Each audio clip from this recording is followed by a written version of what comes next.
The intro so nice we had to show it twice. Thank you guys for sticking with us. It's time to go into the North American segment. I'm Achilles if you're joining late, and I'm joined here, of course, by Jake and DDK, the regular stays, the mainstays here on the broadcast. I am but a mere pupil who is here to get, enveloped in the Deadlock world for the very first time. So thank you guys for having me. It's a pleasure to be back with you, Seth. We've worked together many a time before. I just got back from Busan. I'm really excited to get back into some Deadlock action as well. I think I even played a few games like jet lag to hell after I got back a couple days ago. So yeah, I'm pretty committed here. I thought you were going to say you were playing on the Korean server, because I was going to ask you how the experience was playing in Asia comparatively, because I think you probably get some more favorable ping over here. We got pretty good connection speed as it does turn out. Go ahead. I should have tried it, but... Jake, did you take the train to Busan?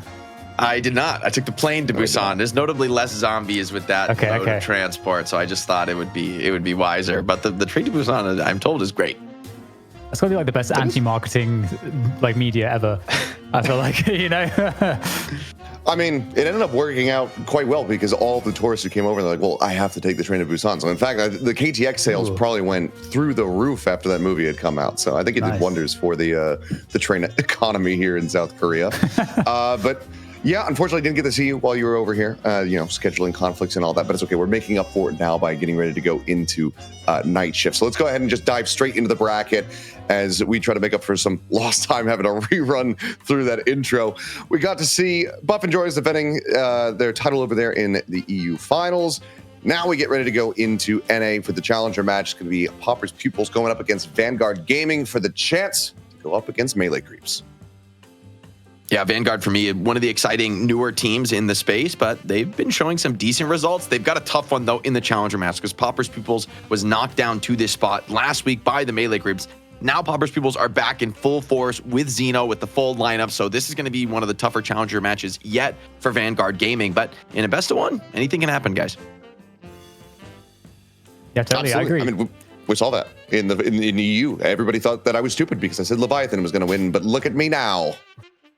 True, that was a bold prediction, Achilles. I feel like if you've been on as many night shift shows as we have, there's like no way you're ever making that prediction. So I respect it, though. You came in with fresh eyes, and it benefited you. Yeah, I mean, sometimes you just kind of have that effect. I had the same thing over in the Overwatch League. I joined in. I mean, granted, I didn't predict him. I don't think I predicted for them to win, but I did get to cast the first ever Shanghai Dragons win, which kind of pissed everybody off. So sometimes you just kind of you luck into it. You're there for the first time, or the first time in a long time, and just managed to make that one happen. But going into this one, I don't really have too solid of a read. I think the popular vote is probably going to be the Pupils themselves. So maybe I'll just say screw it, Vanguard win, and we'll see if it happens again. Can lightning strike twice? We'll find out. I mean, that would be a pretty huge upset, but let's take a look at the rosters, see what the teams are going to be working with going into this. Popper's Pupils, of course, a mainstay on this show. They have been a pretty consistent winner here in North America. A lot of these players have been on very successful teams in the past, so it's not a shock that they've come together to form a very powerful unit. Zeno was out of the lineup last week, and arguably that takes a really core piece of this roster away, and that maybe is part of why Melee Creeps were able to take the throne back. Though for Popper's Pupils, for them, I think first place is absolutely the standard given their performances so far, and it's almost the expectation coming into today, even with some tough teams on the other sides of the matches. Yeah, the form check is going to be fun to see. I think for sure, with respect to, as you say, getting Zeno back, I think given the evolution that we've seen with Melee Creeps and kind of where they're at, I think it really sets up an exciting final. If that is to be the final, obviously best of ones can bring interesting things, and there's definitely lots to talk about with Vanguard as we get into their kind of second week in a row here. Yeah, we'll go ahead and take a zoom in on the looks here for Vanguard, and I mean, Shadow is, just saying, I like the Graves as a signature hero. We didn't see that much success from the Graves earlier on. It caused some confusion after we got that one in the draft. I mean, what's the over-under? It seems like it's probably going to be fairly unlikely that we see that come out. Yeah, she's definitely been one of the underpicked heroes. Kind of unique, and I think that there maybe are going to be ways for teams to work her in, but also maybe balance patches to come. I mean, I wouldn't read too much into these signature heroes. Seven and Victor also would be pretty off the wall if they ended up actually coming into these matches. But honestly, I appreciate these teams giving us some off-meta signature heroes, get some more of this beautiful art to be featured here on the roster. But for me, it's not about the heroes they pick. It's about the team that they've formed together, these players, right? And, that they've been grinding through to actually be here in the night shift, to be featured and to be in our top 3 slot is already, I think, something meaningful for teams in competitive Deadlock with the scene being so small right now. So I'm excited just to see what Vanguard Gaming can do and if they can put up a solid performance against one of NA's best. I think ultimately that's what we're looking for is just, some really good competitive gameplay between the teams. Let them show off what they got, what they're capable of. Because, like you said, we're in the nascent stages of Deadlock as an esport. This is kind of the place that it exists at the moment, at least as far as, widespread between NA and EU. There's, of course, other tournaments that are out there. But, I'm excited to see, how things develop as the game gets ready to, go into a launch and then continues to develop into an esport and the scene builds, how many of these names that you will have seen for the first time ever, here at Night Shift that then go on to do great things in a larger circuit down the line. So stuff like that is always neat to see, where people kind of come from. But it looks like we're ready to go into the picks and bans. We do not have a 1v1 for this one. So we'll just go straight into it. And, well, we've had plenty of Rem in EU, and it's immediately going to be banned by Pops. Still surprising for the very first ban to be Rem is kind of off the wall. Not usually a character that gets the first ban wave, like usually a character that makes it through with Lash and Mirage have been like really top quality bans, and Vanguard is going to continue to leave a lot of high prio heroes in the pool. Pupils, they can take one, but I actually like this from Vanguard Gaming because as second pick, they're going to get 2 of the top heroes with these very strange first bans coming in. Like a lot of the top meta heroes are still going to be available. This one could be a very spicy best of 1.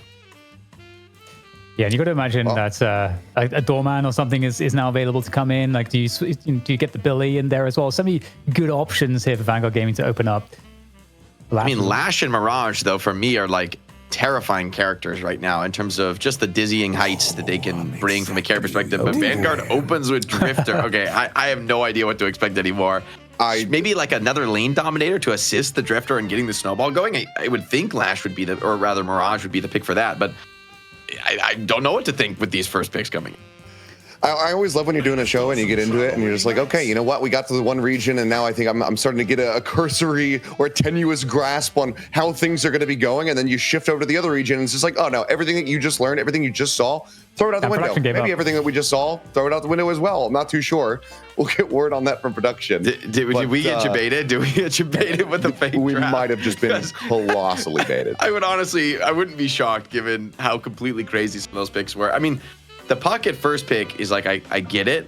Sure. I think that's not completely wild, but the Drifter Bebop, I don't mind them coming in, but I think those are the picks you kind of go for to round out a draft once you already have some of these super premium choices. So see if we can get that rectified and get back into maybe the real draft. I will TBD what actually happened.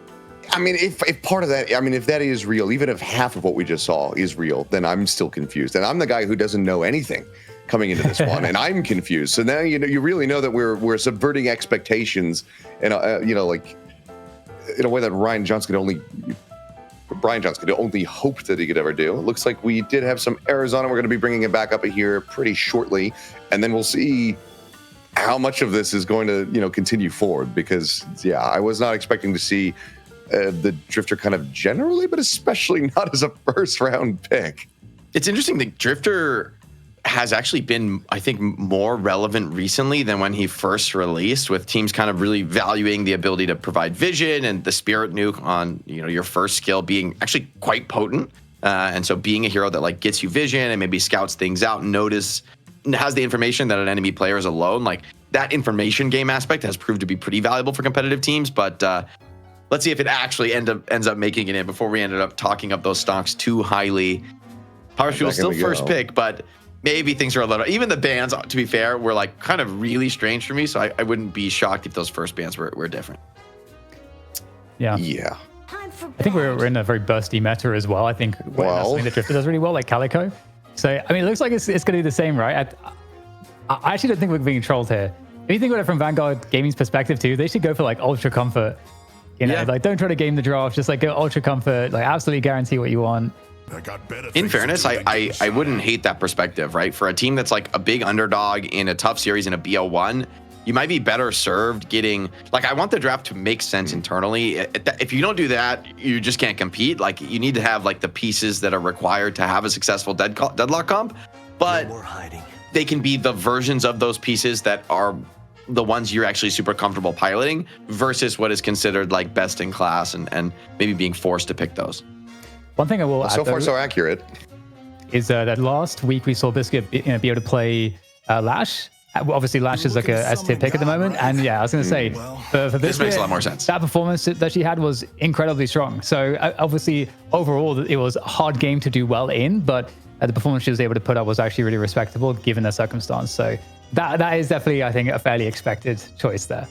I also think Billy is an extremely they go Doorman over the Billy here. I almost would rather see the Billy here because I'm scared of like the low main Billy on the other side. Like, that is a real problem for Lash. You ever get chain ganged, it really mitigates your ability to like stay above the fight and play the position that you want to be. And on top of that, the follow-up is pretty powerful. Doorman can be used as kind of a Billy counter though, so maybe Popper's Pupils worried about that as they go for the McGinnis.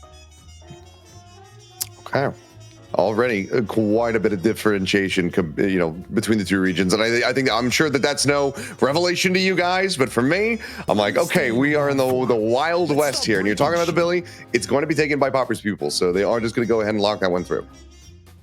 And he's always a little bit wild. I feel like E is like the level set. It's like what theoretically feels like it's probably like the best, like most tested, and maybe. But at the same time, with Deadlock, you never know. Yeah, like we say that, but they picked Graves Dynamo in the last game, so things are getting a little bit wild in EU as well. Warden.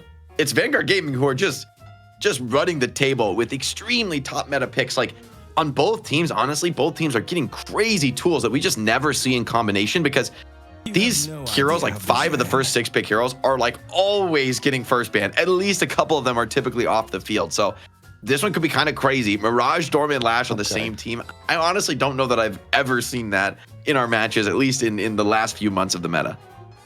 What do you think about this, though, with the Apollo ban coming through? Because this was something that's very much just kind of floated.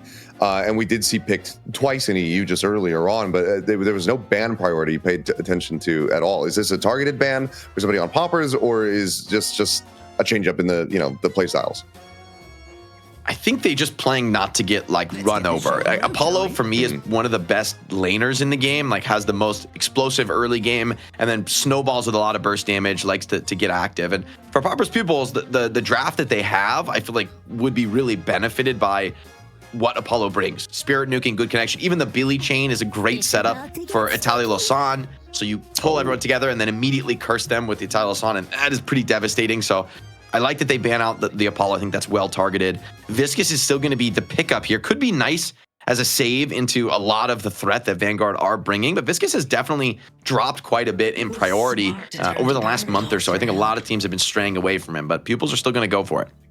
Yeah, one thing too, I think that's tough is that with Vanguard Gaming, like a front line that you have left that's kind of nice would maybe be Mo, but again, you up against the Viscous with the cube and so on, it's like such a nice counter, so that's not going to feel quite as good, although Mo's overall strength has improved a bit. Bebop is definitely kind of nice. You can brawl with Bebop, it can be pretty tanky, I suppose, not a classic frontliner, but they can play a really brawly approach with this roster. They may just forego like a classic frontline entirely and just go for, I mean, they could get really crazy here, Jake. You could see a Yamato in there or something.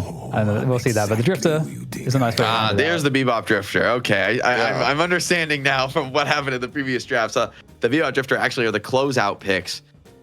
But these make a lot more sense for me. Like, the Calico Drifter Bebop is going to be pretty scary as a group of 3 that can move around the map. And, like, in Popper's Pupils finish with the Mo, which I also think is actually quite nice here. Because Mirage, Lash, these are the carries for Vanguard Gaming in this game. They're going to be getting most of the farm in the side lanes, and having some hard catch and lockdown is going to be crucial, because those are the reason Mirage and Lash are such high priority heroes is basically because they're so hard to catch and kill. They have really, really powerful, unique mobility and survivability on their kits, and we'll have to see if Vanguard Gaming can actually outmaneuver the Mo, Paradox, a lot of the ganking utility here from Popper's Pupils.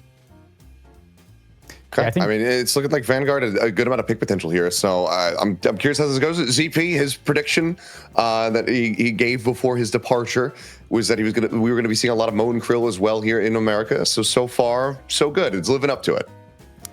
And I think I think like Jake said, it's super nice against what Vanguard Gaming have. Vanguard Gaming do have a window though to in theory be able to win the game, which is it's got to be a successful early laning phase that unlocks Calico and allows the Drifter, the Calico, to roam with the Bebop as well. And you have to get they have to get really active and kind of win from the get-go. And I feel like if you don't achieve that, I think they're going to get pretty shut down. That's my fear. Yeah, I mean, it's hard to predict against Popper's Pupils as we go into this game one, just because their pedigree as a team, right? Like, but I will say draft-wise, I like what Vanguard Gaming got. I think they did really well. I think choosing in response to the Rem ban to ban Abrams instead of another top meta pick, it allowed them to have second pick be Lash Thorman, which is crazy to see those picks go towards the second pick team. So they've got a lot of S tier tools in the kit. They've got a lot of ganking potential. And I think you're right, Dan, to say that those gankers, the Calico, the Bebop, the Drifter, need to get off to a hot start in order to really have the impact they're hoping for in this game. Hey, y'all. Jake here with a quick message before we get into the match. Sponsorships allow us to offer consistent cash prizes to our champions and a high quality broadcast for viewers every single week. So I hope you'll take a moment to watch this one. I'm happy to announce that Tracklock is now presenting our match VODs on YouTube. Take a look. Deadlock has a lot to keep track of already, and the Tracklock app makes it even easier with our permanent buff tracker. Collecting golden statues or using the golden goose egg gives your hero bonus stats, but until now, they've been mixed into your total stats with no distinction. Now, as you pick up buffs throughout the match, the overlay displays your cumulative buffs, so you can see exactly how much of your power is coming from them versus items. Your go-to companion for Deadlock, download the Tracklock app today.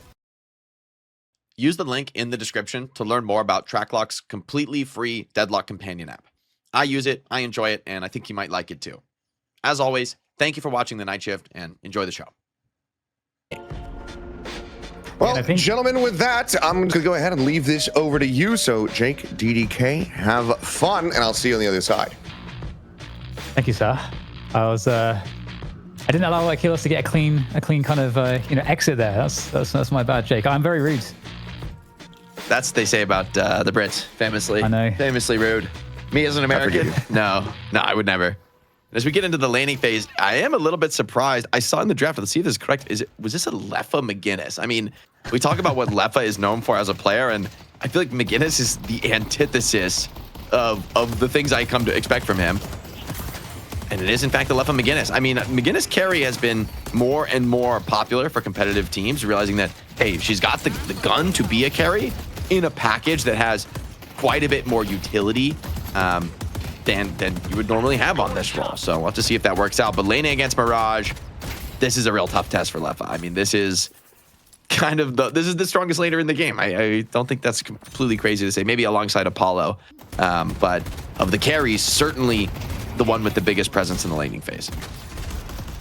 And I think one thing that we must be very aware of in this game, we talked about a really important win condition for just the overall setup of the roster for Vanguard Gaming is this early game. And so we got to focus on, okay, where can they win the early game, and what is it that Popper's Pupils have that could be an issue there? And I think, a McGinnis lane is expected to be a winning lane, generally speaking. And so for you, if you're against the McGinnis lane, then you're going to be wanting to at least slow it down to losing your Guardian in 8 minutes would be an amazing result.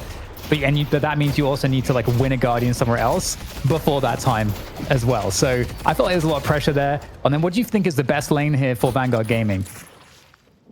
Oh, it's a tough call because I think Mirage Calico is in a vacuum their strongest lane, but up against McGinnis and Mo, it's going to be hard for that to be dominant, I'd say. I do think this side lane with Drifter Bebop can be pretty scary, especially up against Pocket, who is pretty weak in the laning phase. Trade here, though, would be massive. Billy getting a lot of value off this blasted. Doesn't want to overextend into some Bebop bombs, but also the mid lane, going to be pretty important. Poppers is going to be playing the Viscous this game. We'll see if he can have that early game tempo play that you love to see on Viscous, but Zeno has been really impressive. You saw his record 3-0 on the Paradox in recent matches.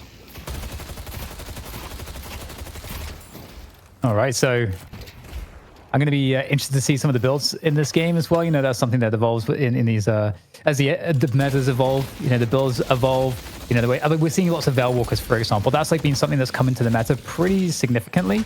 And so I'll be curious to see how many Veilwalkers get picked up in this game, how much that can kind of help Vanguard Gaming, for example, because again, they really need to be playing very fast, aggressive, more of a kind of bursty assassination kind of play style in exiting this early laning phase as the roaming starts. So we'll be looking at the kind of the tools that they're going to use for that purpose. Like the Drifter goes for a rebuttal here, see if Dash can find any cheeky parries on Billy. Certainly makes you think twice on Billy before going for those light melees. And this lane's really trying to weather the storm. I mean, once Bebop finds hooks, like that's where you're really worried. And I think you get hooked into like the Drifter claws right now for Billy, could easily be a kill. So you see this Pocket Billy playing so defensive, just clearing creeps. The upside for them, though, is that there's not great tower damage on the other side. They are going to go all in here, trying to put some pressure on the Drifter. Yeah, really nice. I love how they're playing right now because they know that the trades in the lane at this time in the lane is just not good for them. But there's a nice connection on the hook. Can Pocket survive this? 200 HP. Oh, it's not looking very good at the moment. It's looking for some extra shots coming out of the Drifter as well. 15 HP, and the bomb is going to do it. Very, very well found there. The punish onto Lee. Good parry, and that's what we're talking about. That rebuttal coming in to full effect from Dash. Brilliant stuff from Vanguard Gaming to get it off to the start that they need in this lane. That parry's honestly a big find because if Lomane just gets the counter kill on Bebop and is able to walk off that fight, like it honestly pretty much is an even trade in the lanes. But because Dash turns it around with the parry, gets that finishing kill, it's going to look a lot more awkward. And here's that McGinnis lane we talked about. Puts a wall behind the Mirage, tries to commit in for this kill, but clearing the creeps relatively quickly are Mirage and Calico. They're not going to be too worried about this. And McGinnis has yet to put really meaningful tower pressure on. I feel like that's been good awareness from Vanguard Gaming to just keep these turrets suppressed and make sure the push doesn't really get explosive against them. Yeah, and you know, the monster rounds plus the intensifying magazine, this is like the optimal items to push the tower damage as much as possible and really just, I guess, grind the lane down. But yeah, like you're saying, I think so far so good for Vanguard Gaming in the early game. That early kill for Drifter gets the ultimate online. It's going to be the first ult of the game. Really nice with these buffs online, but nonetheless, Popper's Pupils managed to get both buffs. Well played from them. That early buff can be quite nice. The vitality is going to be huge for Paradox. And for Mo, a spear buff is like almost the poor man's vitality buff, right? Amping up that scorn, improving your cooldowns. Mo, I think, is a particularly good user of the spear buff in this very early phase of the game. And I saw that Dash picked up the restorative locket like very early on there. So actually a lot of vitality invest from the Drifter. Obviously quite nice because Drifter's kind of squishy, but that restorative lock is really nice as a playmaking tool. So we'll have to see how that comes into fashion in a moment. But we'll get some more pressure here on the punish onto Bebop, who was left pretty low. Good find to, again, like put the pressure back onto Vanguard Gaming and what should be, at least what we pegged, as the lane that they're looking to really win. And they do have half tower damage, but we're at the 6-minute mark, so I wouldn't say that that's particularly good pacing. Yeah, the towers, I don't think there's anything decisive yet, but what's decisive for me is that League completely skips green items and actually finds that kill. Like, if you go no greens on Pocket, you're really hoping to find a punish on the other side, but because he gets away with it, I feel like this could be a very big game for League, and that'll be problematic for Vanguard Gaming. I mean, Fed Pocket, we know, can be a huge problem in competitive Deadlock. 2,000 soul lead right now for Popper's Pupils. Nothing amazing, but definitely some cracks beginning to show as McGinnis continues to keep this pressure on in the side lane. Yeah, and I got to say, with respect to that, it's not a...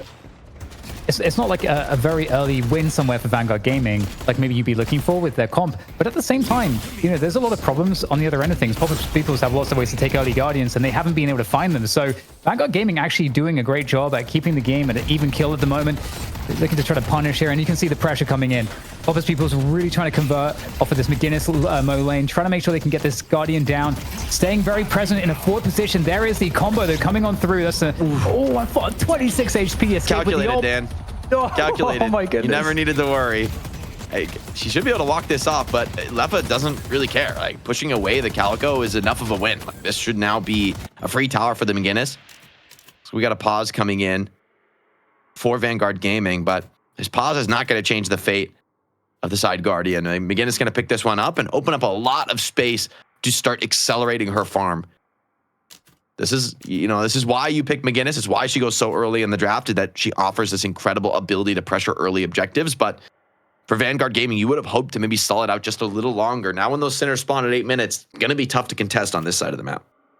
Yeah, one thing that I think is interesting to hear Jake, is, we're seeing that Pupils Pupils are going to be winning this right side Guardian. They're also going to be probably winning the mid Guardian. If not now, they're going to win it momentarily as you get one of the two players on this right side. Probably is going to be not the McGinnis. I would imagine you want to keep the McGinnis on the lane, just like farming up and just pressuring. So I'd imagine you get the Mo average to kind of go across to mid.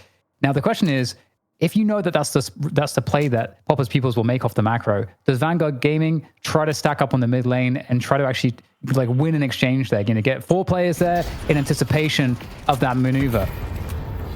Yeah, they could think about it, maybe trying to defend around Biscuit's Lash ult. Scary prospect though, because Zeno and Poppers, they've done great work in the mid lane. They've already got that tower low. It's almost guaranteed for McGinnis to be able to claim that if she's able to walk up uncontested. The Doorman, also kind of a scary prospect to push into, but wait, as I say that, a kill on Leffa would be absolutely massive. He's farmed right now. He would love to jungle up, but some clean movement is going to be enough to get him away. That would have been a big difference maker for Calico to find, but Leffa walks it off, should be able to heal up, no problem. And Zeno and Poppers, they just get it done on their own here, picking up a kill onto the Lash, and the Doorman ult is down, but something tells me Zeno's going to be just fine here with the help of the Viscous. Yeah, definitely a really strong mid lane. Nice swap there for that kill.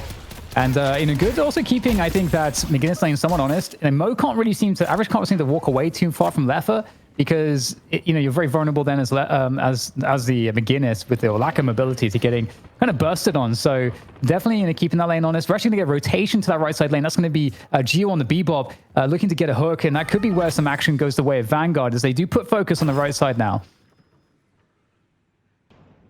Right side indeed. Getting a counter kill on the McGinnis tower would be nice. And Bebop here, McGinnis is not a hero who can reposition easily. So if she gets hooked in deep, could be a real problem. They're able to find that. Mo's the target, but he's more than happy to soak a hook. Not a problem for the Mole Man. Takes the bomb as well, but I like this pairing of the Mo and the McGinnis. It's just, they're both very difficult to clear. They have a lot of heals, a lot of sustain, and keeping the Mo here signals that, in the end for Proper Schools, they're looking to just play the farm game. They're not in a rush to progress objectives. They've already secured an 8k soul lead, 7 now, but nonetheless, a pretty significant one. Tunnel farm, though, is a nice way for Shadowviz to get back into that farm conversation. And this last Guardian, the healthiest. Yeah, good pressure coming on top of it. No real response just yet. In fact, with 3 players on Pupils People's side, I mean, they would love a defense here to be able to dive this, but it's too low. No real chance to get anything done there for Vanguard Gaming. So just playing it defensively, they're in this reactive position right now. And that always is a position that really sucks to be in when you feel like you're not able to take initiative and just getting pushed around the map. But that's kind of where they find themselves. Getting a counter pick on a tower is nice. And I will say, in the end, this is the value of McGinnis, right? Normally in a lot of games, if you go 3-0 on these initial Guardian trades, I'm pretty worried about the team that's behind, but it's the value of McGinnis. And in the end, if you're able to just get through to that first rift, the comeback mechanics of the rift are so strong that there really is a powerful way back into the game. As long as you don't feed away too many kills, give up too many of these key secondary objectives, I don't know that a rift is even contestable for Popper's Pupils, like with the resist it'll be providing. Yeah, I totally agree with you. And I mean, it's going to be nice, though, in Constellation to be just getting the uncross, especially on Paradox. But here comes that find, and you were talking about this. Biscuit getting targeted on that Lash and against the chain gang. I think you mentioned it in the draft. It's really such a great way to just counter the movement of Lash out there in the open. And it looks like the Un should be turned in. There's not too much on the other end of it. Might be able to get some steals, though. Geo is there in position as they try to turn in the egg. In the egg. I missed it. I missed the egg. The new egg. Let's go. For Zeno. Pretty much all the souls going Zeno's way. That's the wall from the McGinnis. Another additional utility from the hero. And oh my, the Bebop looks to be in real trouble. Just gets run through by Zeno, making his impact felt with this mobility buff. Yeah, it's been a very interesting game, I think, in terms of how, like you highlighted, Popper's People's just playing it slow and steady. Not really trying to do too much. I think we saw that last week against Vanguard Gaming, where they were getting kind of run over out of the early lane. But this has kind of just been a slow burn. Slow advantages taken, just slowly leveraging those advantages in each respective lane. Not playing a hyper-aggressive playstyle, but really looking quite formidable. And yeah, like you said, there's not also too much to be done about Leffa. That's kind of like one of those issues. And McGinnis is just like left alone to kind of just do whatever. And the Rift is coming up on the right side. And as you say, that was not contestable really with the resistances, with the deficit that right now Vanguard Gaming have. So this could be an opportunity for them to do something. Mo, very annoying hero in these circumstances. Still, dancing with the doorman near the walker is a scary proposition. Average doing what he can to put a lot of pressure on. Rift being capped, it will be contested from Pauper's Pupils. They're going to look off of it, and they just have to give up the Rift. But they get rid of the resist quickly, so Vanguard Gaming, I don't know if they want to stick around for the fight here. Macro also looks pretty rough for them. Pocket getting a really meaningful amount of damage here on this side walker. And with Mo coming in, they're going to all in for it. Why not, I guess? And this could backfire potentially. We do get the Affliction coming out. It's going to whiff, not connecting with anybody on Vanguard Gaming. Opportunity strikes for them as they do manage to punish Lee. Stuck there, lost in the source, but staying there for a purpose. Taking down the Walker, that was the mission. Mission accomplished. They give up 2 lives for it, but I mean, a Walker at 12 minutes, 30 seconds, I think you're happy with that. It is nice. Finding 2 kills is I think, enough of a punish for Vanguard Gaming to be okay with it. But yeah, opening up the map with that Walker, it's going to make things a little bit more suspect for Wage to try and play the farm game. This is another objective in the mid lane, having that mid pressure is the boxes on mid here. Like, there's so many boxes in the small area. This is actually a pretty significant amount of souls and buffs to be claimed here. And Lome is the one to pick it up. So the value of a dominant mid lane further being showcased. The mid Guardian, though, has been traded off the field. So no more Guardians remaining here at mid-map. A lot of opportunity for playmaking to occur. Zeno, definitely going to be one of those players who wants to have a piece of that action. Yeah, and this part of the game too is so important that for Vanguard Gaming, again, you're going to be activating your Calico, your Drifter, your Bebop, trying to find ways to harass the other team. One of the issues though with that is that they've been losing the macro game so much. They're lacking kind of the vision, and with that, the opportunity to maybe find more opportunities with respect to picks and ambushes. So again, we're kind of in this reactive state of play, and so far, they're not like insanely far behind, but it's slowly getting worse. That's an aggressive move. They do get the combo though. Good connection onto the Lash. Biscuit finding herself in a lot of trouble. Is the rundown going to be there? Scoring in 1 second. A runaway would be massive, but it's certainly Lash. Caught dead right to the Flog though. Hold on, and dancing back to the Walker. There's still a shred of a chance. Has the Lash, while putting Leffa between a rock and a hard place. Lash goes down, but the damage may be done. See if Vanguard can come in for the cleanup, or maybe just low main, too powerful on the Billy. The Pauper's Pupils getting a cleanup. Doorman's here, but I don't think he can do much on his own. They're getting chased as well by the Mo. Average going straight through that door, trying to see if there's a punish. Back through the door again, and it does get closed in the nick of time for the escape. Very well done. And I mean, it's 10k deficit on the souls, which doesn't feel like insane, but the macro is really where the game is such a struggle at the moment for Vanguard Gaming. I mean, that Walker on the right side now, it's very vulnerable. And so you can be sure that that's going to be an easy target that Pauper's Pupils are going to be looking to exploit later on. And speaking of exploitation, they're going aggressive here for just killing your enemy's jungle. It's also just adding insult to injury. Oh, Zeno got maybe baited into this. I think there may be a chase. Is he going to go for it? Yes, he will. And yeah, that's a finish. Great find for Dash, baiting the Spirit buff. I see pocket. Zeno just got absolutely smoked. Another stack for Drifter. Big find, and he's actually been quietly having himself a decent game here on Drifter. Not playing the sidewave farm, but still getting significant souls, getting a few stacks online. And with all the Guardians off the field, I mean, this is the moment where this Drifter Calico, I think, looks a little bit stronger. Second turn of the game, though, could be another uncontested dunk. And so at this point, I mean, a lot of souls, a lot of permanent buffs have been gained by Pauper's Pupils from these urns. Yeah, it's unfortunate that there was nothing there for Vanguard to at least try to steal some of the souls, but they're very concerned, I think rightly so, with the control on the right side of the map where their Walker is just so desperately low. A couple players deep in the jungle, low main included on this Billy. Pretty isolated, there's an opportunity maybe, but in close quarters, definitely going to be a nicer engagement for low main. Swap coming on through, very dangerous territory right now for Zeno. Half HP on the escape here. The Drifter's mark is surely going to be enough to finish it off with the Rend coming through indeed with the kill. And actually a nice punish on the Pauper's Pupils. They got really deep into enemy territory there, Jake. That's 2 kills for Vanguard Gaming. Yeah, they've been playing this really, really patient, Dan, but this time it pays off in a big way. Low main thinks he can get away with snatching some of the doubles, and instead, they lose 2 kills. Vanguard now should be able to comfortably farm their own doubles, and that's a big team fight win. Yeah, maybe we don't call it a team fight, but still a couple big picks coming in. You're still farming the lanes with Mirage during that moment. Like, certainly does keep this game winnable for Vanguard Gaming, and yet they are still significantly behind. They still have more comeback to do. Yeah, and you can see like just how incredibly pushed that left side lane was, again, because Vanguard Gaming have had to have a lot of players on the right side. I mean, it's just been very hard to be deep on the left, especially because no map control avails you to get ganked as well. So still, they are traversing dangerous territory. All it takes is, one good team fight, and then they can, just turn the game around, claim some objectives, maybe improve the macro situation, and perhaps, that patience, as you say, it's like slowly working out. There's that Veil Walker. Oh, this could be a good catch. Doorman has a lot of ways out of these tough scenarios, but he just doesn't have the HP. The burst is absolutely wild from these mid laners. The catch from Bebop is nice, but Viscous still healthy, still has roll if he even needs it, trying to just play his way out with the punches. And Division, I mean, definitely a key part of this mid lane defense, playing the door and threatening to send people back onto the Walker. Of course, the Stomp is no longer reliable follow-up for that play, but nonetheless, being pulled, that deep in enemy territory can be enough. And instead, Poppers people say, hey, no doorman, no ability to get into the mid boss. We're going to send it, but it's such a risky move. A lot of contestation coming in from Vanguard Gaming. Poppers get off the mid boss, look for the kills. Yeah, definitely the right move here. Vanguard Gaming going for the challenge, but that is by design here for Poppers Pupils, looking for the fights.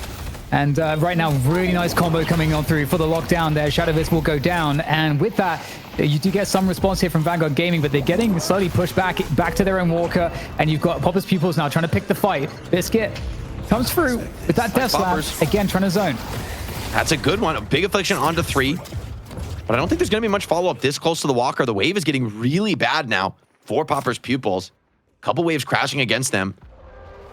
The Rift also spawns. They go back in to finish the job. Remember, mid-boss already down at half. And with the Affliction zoning players away, this looks really comfortable for Poppers Pupils. Despite being down 1, a good read from them, and they get a clean triple rejuve and should be able to get out of this one unscathed as well.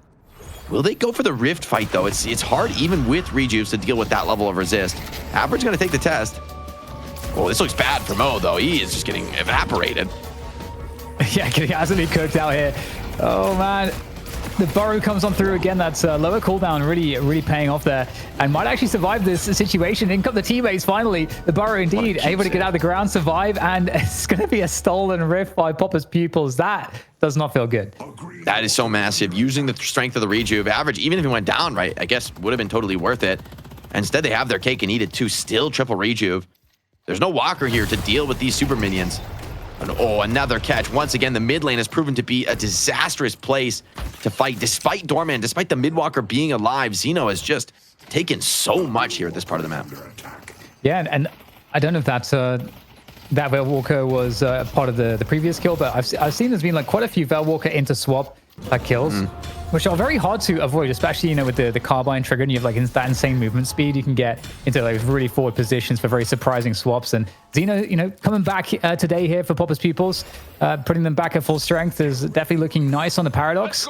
And as you can see on the soul difference chart, reclaiming the advantage when they were in a period of the game, I feel Poppers Pupils where, yeah, there was some level of comeback happening for Vanguard Gaming, but now that right side Walker goes down, once again another run picked up by Poppers Pupils, in for a great fight. 3 off the affliction. Oh, that's big. Geo's incredibly low, has to slip out towards the mid lane. Any bit of damage will be enough. Maybe Bebop is going to be okay. Non-lethal damage from affliction. It's just going to send him back to the base, but the pressure just continues to be piled on by Poppers Pupils. There's still a minute left on this rejuve, and they show no signs of backing down. Wave, though, has to be cleared before they can continue to cast another urn. Fully free dunked by Leffa, and every objective on the map feels like it's being claimed by Vanguard, or rather by Poppers Pupils. Vanguard Gaming are struggling to stabilize in a match that's really pulled away against them. Yeah, getting zoned away completely from the Walker.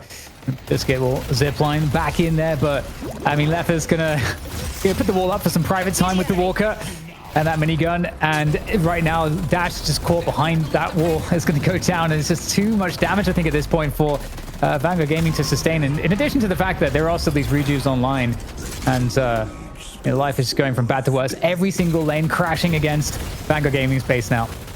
And honestly, Pupils Pupils are putting on a masterclass in how to get the absolute most out of these rejuves. They are going to go for a base dive as the rejuves are starting to expire, but they're up 2. Maybe they're just willing to fight even without the rejuves. A giant lash ult, but where's the follow-up? 3 players down for Vanguard Gaming. They're not out of the woods yet. And what a swap back down. Brings Lash to earth. Zeno back in the action and making every bit of difference as now Shrines next on the menu here for Pupils Pupils. This game has gone from bad to worse. Vanguard Gaming really on the ropes now.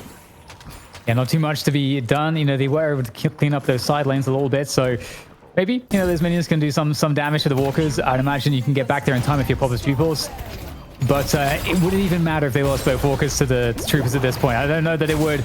Big difference on the souls. Almost 40k right now as the counter push does come in from Vanguard Gaming. They're trying to chase down some of these Pupils Pupils players, looking to see what they can find here. But it's like Pupils Pupils will control that escape, be able to fall off without losing anybody. I like that they go for that, though, for Vanguard Gaming. I mean, a lot of things that Vanguard Gaming are doing in this game are as although it may seem a really dominant game for Pupils Pupils, I am still impressed. Like, a lot of teams would have maybe played slow, cleared the minions in base, where, you know, in the end, yeah, you don't lose another shrine for leaving the minions. You have a chance for a kill, a chance for a comeback, and they're taking each chance that they get, but there's not many left, and with the soul lead being what it is now, we are entering kind of stat check territory, and even when the next rift spawns, like, the resist is absolutely off the chain for Vanguard Gaming, and I still don't actually know if they're even going to be able to get out on the map to contest objectives like Rift and Earn. Earn, by the way, I think every single soul from Earn in this game has gone to Pupils Pupils. They have done 3 in a row, and I'm pretty sure the last hits have honestly not even been contested. So that's a ton of souls. 6k buys waiting in the wings for both McGinnis and Mo. Scourge for average, that's a big find in a game like this. A lot of spirit damage being relied on for Vanguard Gaming, and for Lefa, this is absolutely disgusting. I mean, to drop 10k souls in a buy, they may, I mean, they're probably not going to push until maybe next mid-boss, but just hard to see how you can bring comeback fights to bear at this point. Yeah, it's very tough. Oops, we're on the Lefa cam for that. Lefa got exposed in 4K right there. The fat finger ulti. And he's just getting rid of it so he can't press it later. Because why would you ever press that ult? Why would you? I mean, you don't need it, but it's like the Windows key, Jake. You know, you don't want that going off mid-fight, right? You got to press your Windows key early and often, you know, just to make sure it's still working. Bebop sharking for a hook, but I don't know if hooking a Mo is might be too big of a fish for Bebop to fry at this point in the game. Yeah, it's really tough. Yeah, it's really tough. Trying to clean up the lanes, but again, they've been so constricted the whole game. I think we've seen this trend. Oh, hello. Okay, well, since I mean, I know we've got Amazon sponsorship, but it's not, you know, not like a 4-hour delivery right there. Just Pocket is running straight into Bebop. Yeah, would have been happy to pick up that kill. Oh, Biscuit though on the other side ganked by a huge swarm of Pupils players, even that close to her base. 4 Poppers Pupils players predicting the play and trying to force some kind of a comeback kill. Poppers though could be in real trouble. Should be caught dead to rights here. Got enough heal off the cube. Oh no. Okay, he does go down. It's a long spawn considering the soul deficit you're working with, but finding that secondary follow-up onto Wage means it's well worth it for Poppers Pupils, especially with key objectives spawning soon. And again, you know, you can see that Poppers Pupils. So something that I like from this, Jake, I got to say, is that there's definitely a lot of, I think, liberties that Poppers Pupils could take. But I feel like they're just trying to play the game correctly. They don't care necessarily who the opponent is. They're like, what are the good fundamentals we want to condition for our team? And that's the basis of good practice. And if you want to be able to do that against the best teams in the world, you have to consistently do it in your practice. So I like the discipline, honestly, that we're seeing from Poppers Pupils in that respect. And it's a good word for it. They have played an extremely disciplined game. They just have not offered any opportunities to get back in the game. They've been contesting key objectives at every turn, really. Vanguard Gaming has not been able to find a lot of the comeback you're normally able to get. Zeno takes a risk, looking for a hook there. Popper's going to come off the spawn soon. And this Rift, I think, is a big decision for Vanguard Gaming. It's a massive comeback, but can you even make it out on the map deep enough? You can see the positioning here from the Pupils players, and instead they're just going to flip mid-boss, giving up the Rift in the process, and this is a tough moment for Vanguard Gaming. Can they fight this mid-boss?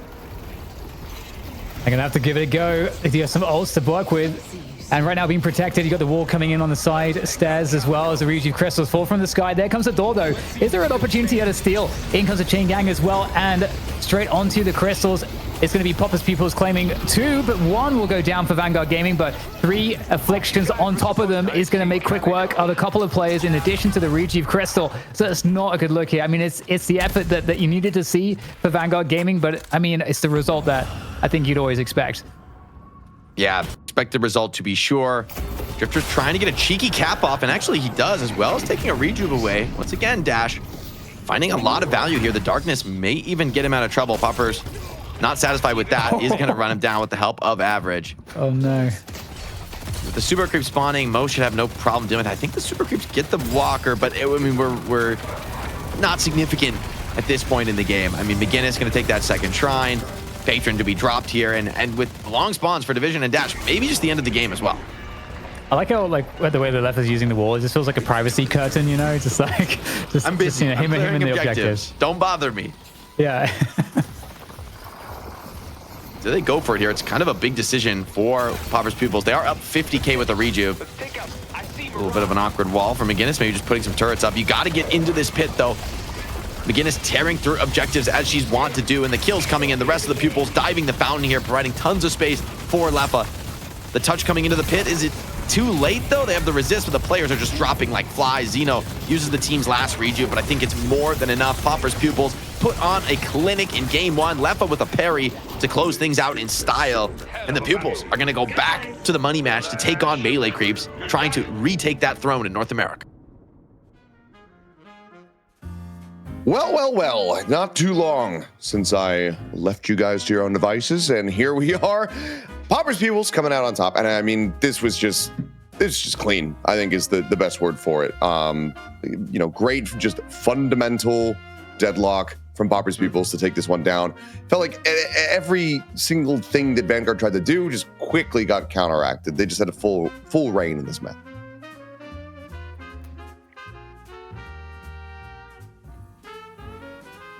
That's well put, honestly. They kind of just ran the table. The laning phase, it was a slow burn. Honestly, I think Vanguard played things well, and I actually, it's interesting to see in a game as dominant as this, I actually really believe Vanguard showed some good fundamentals in this.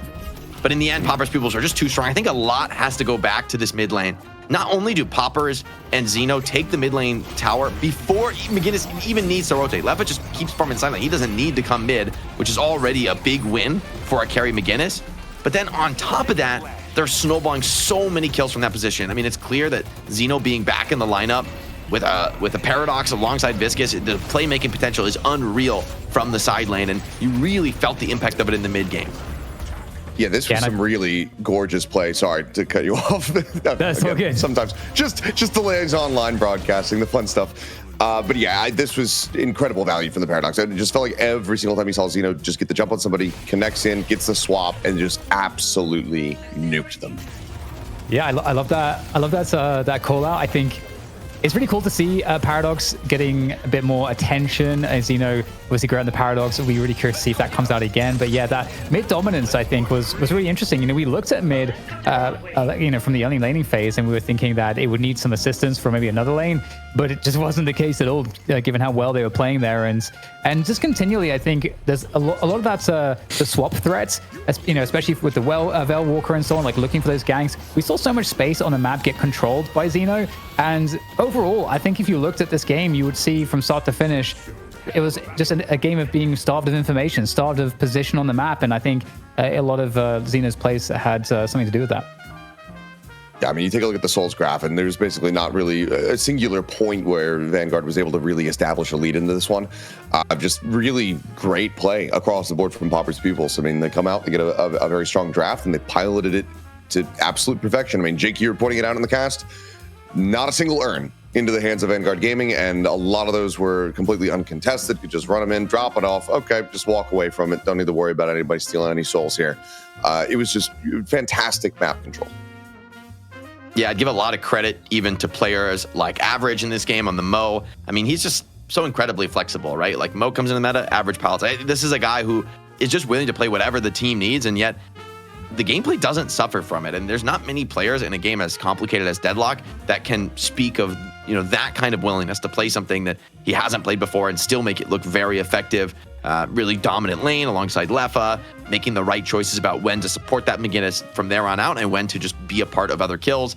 Low main, for me, low main on the Billy, it's not a sight you want to see on the other side of the server in Deadlock. This guy is too damn good on the Billy, and the hero just really suits his desire to push the playmaking and push the tempo and just be a absolute nuisance in every single fight. For like the Lash Biscuit struggled to deal with the Billy getting caught, slowing X, chain gang, and then trapped behind McGinnis walls. We even saw in those highlights just how difficult a scenario like that can be to navigate.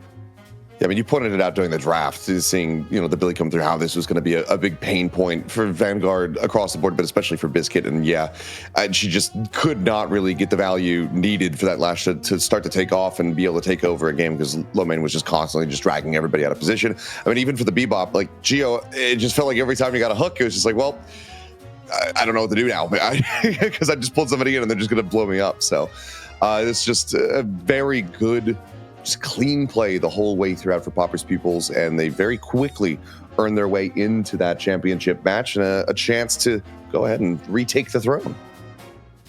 Yeah, and I think this is a great experience. We love to see this on Night Shift. Vanguard Gaming getting to have the opportunity to play these games and get battle tested in an actual competitive match that's broadcasted. It feels different than all of the other ones, and you could talk about the comp. There's definitely some points I think that are valid to make about the comp, but I think the team experience overall as well for them, understanding at what moments they need to kind of do what, like noticing where the issues are in the early laning phase, like what adjustments do you need to make. I think some of these things are going to be more of the focus for them as they stick together into the future, and I hope we get to see more of them. Although I do know that waiting in the wings, we've got Ido's a team at some point in the future, perhaps one day, maybe, if that is a thing. I don't know. We'll have to tweet at Ido. That's going to be the case. Yeah. With team name suggestions. We're hearing that they do not have a team name, so I have no permission to do this, but I'm doing it anyway. Let's see let's see your team name suggestions, guys, for Ido's new squad. I'm sure he'll love them. I'm sure he'll really appreciate your thoughtful and caring ideas. Yes, because crowdsourcing a name for something has never been a mistake, and it's never gone wrong and backfired in any way, shape, or form. So I'm looking forward to what suggestions the community can come up with here. But to your point, before we move on to our match MVP, DDK, I fully agree. I think that for Vanguard, like this is critical experience. You're getting yourself out there, and I mean, no one who ever lifted a trophy, became a champion in any esport or sport for that matter, did it without getting their asses kicked, to be frank. You have to lose in order to learn and then to improve. So this is just going to be one of those things where, the more that you can glean from it and take away from it, the better you'll be in the long run. So looking forward to seeing Vanguard back in the future weeks. But let's go ahead and figure out who our player of the match is going to be from Popper's Pupils. And it's going to be Zeno. That Paradox was just too big a thorn in the side. I mean, just night and day for this team with him in and out of the lineup. And that's saying something, considering the pedigree of the rest of the players on this squad. It's hard to pick out one individual who shines through, but it feels like with all of the strong fundamentals that this team has, it's the pick initiator player who really gets to be star of the show, starting off these key engagements that then turn so completely explosive with the team around him. Yeah, I think this mid fight, I mean, it was such a good move from Popper's Pupils as well. I think just like speaking to like their skill and understanding of the macro, there are certain moments where you kind of just need to like force some action to happen, and you force your opponents into a bad fight. I mean, this ended up being a situation though where Vanguard Gaming actually managed to get something done. I mean, obviously there's so many souls behind. There was a previous mid boss where they got a little bit more done, but ultimately I think for me this was all about the discipline. I think we used that word previously from Popper's Pupils, how they slowly starved the map. They never, there was one moment, where we did have low main, and we did have, I want to say, was it Zeno that kind of pushed really deep and they did get punished? But other than that, they played a really, really disciplined game, which is like a slow creep, and it felt suffocating for their opponents. So I really respect that as a team effort as well. It was good, just able to basically get away with murder at every twist and turn. But like you said, not necessarily even just overstepping and catching opponents not being able to really respond. It was just that they knew how to limit test. They knew how to exactly where to push it, what they could get away with, and then they weren't really giving anything over for free. So it was just overall incredibly clean play. Let's go ahead and refresh everybody's memories though with the bracket as we get ready to go into that championship match. Popper's Pupils looking to go ahead and retake the throne as they get ready to square off against Melee Creeps in a best of 3.